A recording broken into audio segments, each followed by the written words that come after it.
So thank you all very much for coming, and thank you, Pragya, for sharing your book, and Renu and Savita for hosting. And we're here every third Sunday of the month. If you haven't, if you're not on our email list, please put your email in, and Savita, be sure and copy those and send them to me.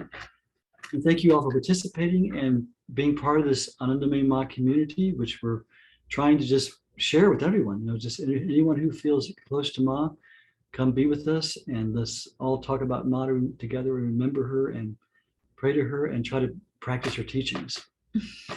That's the hard one.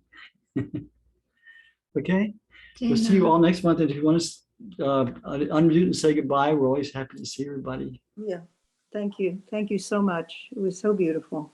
Jai Ma. Jai Ma, thank you. Hey, Ma, everyone. Hey, Ma. Thank you. Thank you. Bye, Ma. Thank you. Thank you. Have a great month. Yeah, good to see everyone's face. It's beautiful. Sweet. Yeah. Very beautiful, this satsang. So be sure and copy the chat and send it to me. Okay. I'll wait until everyone's off and then I'll save, just in case someone wants to put it in at the end. Jai Ma, everyone. Jai Ma. Jai Ma. Jai Ma. I already did the chat. Okay. I sent it.